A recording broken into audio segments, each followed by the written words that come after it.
Hey folks, how you doing?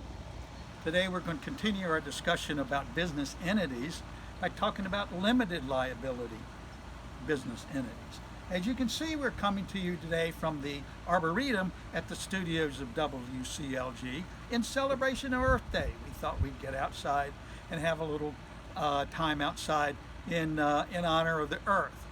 So get out there and protect your planet, okay? Anyway, we're going to talk about limited liability entities today. Remember, last time we talked about sole proprietorships and general partners.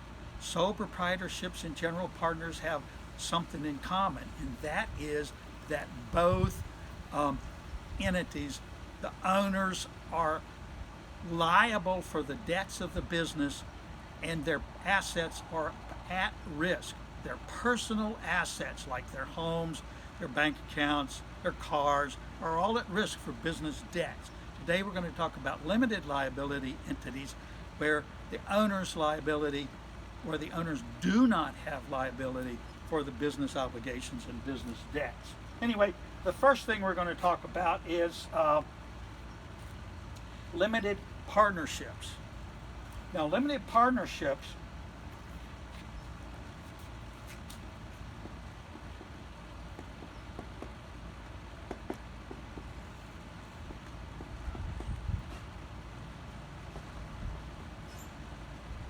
talk about limited partnerships. If you remember last week we talked about general partnerships.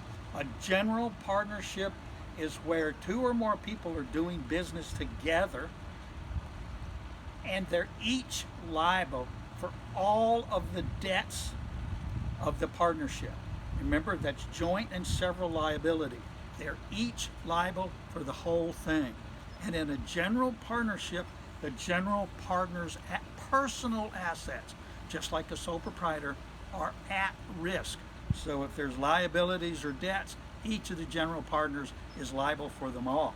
But in a limited partnership, just like LLCs and corporations, the limited partners are not liable for the debts of the limited partnership. Now take a look at page 381, and you can see some of the issues and some of the elements of a limited partnership. Each limited partnership must have at least one general partner. Now remember, the general partner is liable for all the debts of the business. So who wants to be the general partner of a limited partnership? Well, no, probably nobody, because they're now liable as a general partner for the partnership, for the limited partnership debts. But the secret, folks, is if you make the general partner a corporation, then the corporation is the general partner of the limited partnership, and a corporation is a limited liability entity. We're going to talk about corporations next time. But that's the way to set up a limited partnership, is to make the general partner a corporation. A limited partnership must also have at least one limited partner.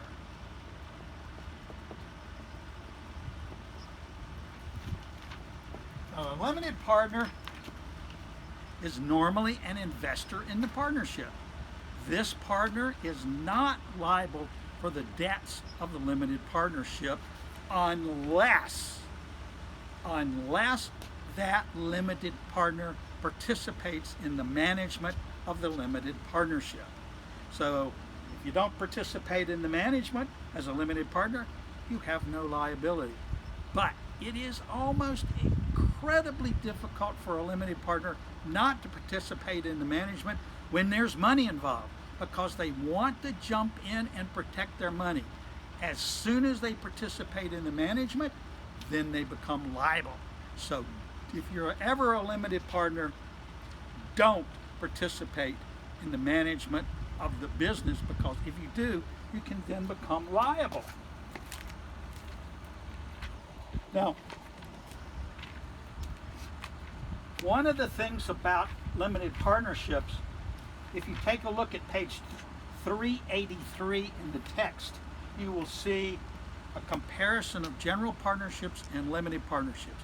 Take a look at that, review it, try to understand it, because that's where you see the differences between limited partnerships and general partnerships.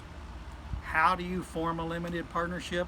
Well, you go to the Secretary of State's website and you pull up Form LP number 1, fill it out and send it to the Secretary of State, and now you've got a limited partnership. Most limited partnerships have limited partnership agreements, which can be very, very extensive.